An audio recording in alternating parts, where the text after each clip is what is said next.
زرین مرنے کے بعد کسی کا خواب پورا ہونا کیا ہوتا ہے، یہ فلسطین کی اونیت دوست کی کہانی سے پتہ چلتا ہے۔ اگست 2022 میں پوسٹ کی گئی ایک ویڈیو میں اونی مائک تامے کھڑے ہیں اور وہ اپنے یوٹیوب گیمنگ چینل کے لیے اپنے عزائم کا اعلان کرتے ہوئے مسکراتے ہیں اور کہتے ہیں، تو دوستو میں اب اپنا تعارف کرواتا ہوں، میں غزہ میں رہنے والا فلسطینی ہوں اور میری عمر 12 سال ہے۔ اس چینل کا مقصد 1 لاکھ سبسکرائبرز، پھر 5 لاکھ اور پھر 10 لاکھ سبسکرائبر حاصل کرنا ہے۔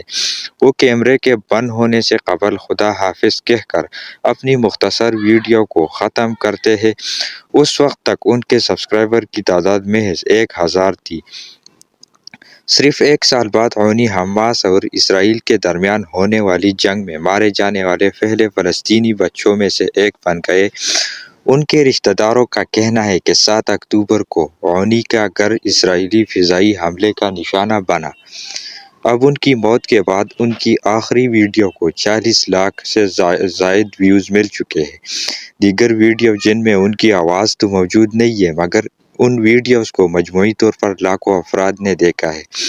اس کے سبسکرائبرز کی تعداد تقریباً 15 لاکھ تک پہنچ گئی ہے اور اس میں روزانہ کی بنیاد پر اضافہ ہو رہا ہے۔ ان کی ویڈیوز کے نیچے صارفین کی جانب سے پوسٹ کیے گئے ایک کمنٹ میں لکھا ہے کہ پلیز ہمیں معاف کر دیں، کاش ہم آپ کو مرنے سے پہلے جانتے۔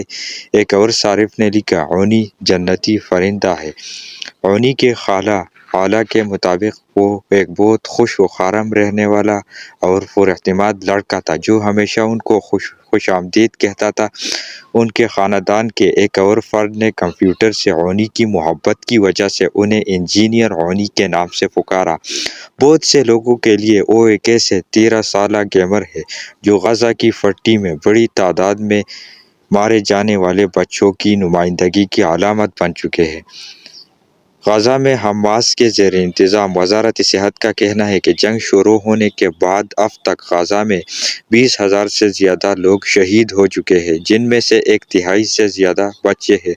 اقوام متحدہ کے بچوں کے ادارے یونیسیف نے غزہ کو بچوں کے لیے دنیا کی سب سے خطرناک جگہ قرار دیا ہے۔ حماس کے حملے کے بعد جیسے ہی اسرائیل نے جوابی کارروائی شروع کی تو اونی کی خالہ علا کو غزہ شہر میں اپنے خاندان کے گھر کی تباہی کا خیال آیا۔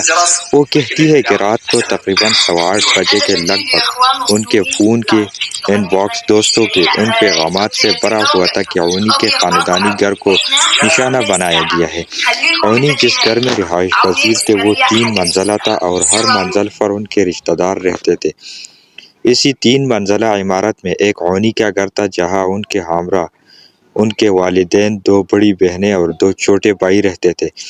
انسانی حقوق کی عالمی تنظیم ایمنسٹی انٹرنیشنل نے اکتوبر میں ہونے والے اس حملے کو دستاویزی شکل بھی دی تھی۔ اونی کے چچا محمد بھی اس 3 منزلہ عمارت میں رہتے تھے۔ وہ بتاتے ہیں کہ اس رات 2 بم اچانک عمارت کے اوپر گرے جس کے باعث عمارت تباہ ہو گئی۔ میں اور میری بیوی خوش قسمت تھے کہ ہم بچ گئے۔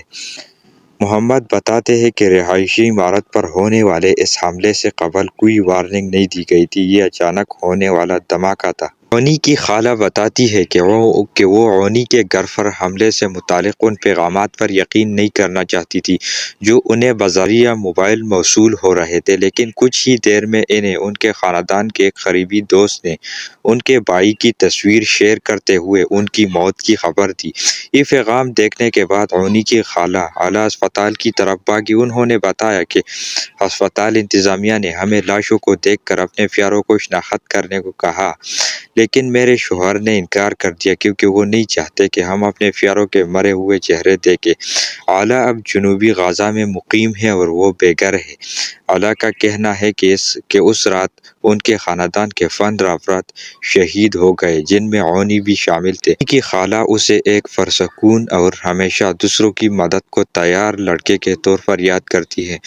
اونی کی والد کمپیوٹر انجینئر تھے اور علا کا کہنا ہے کہ انہیں جہاں تک یاد پڑتا ہے تو اونی ہر معاملے میں اپنے والد کی نقل کرتا تھا۔ اپنے والد ہی کی طرح وہ لیپ ٹاپ کے حصے بکھرے کرتا اور پھر اسے اسمبل کرنے یعنی جوڑنے کی کوشش کرتا۔ اونی کی ایک فیس بک پوسٹ میں دیکھا جا سکتا ہے کہ وہ کمپیوٹر کا ایک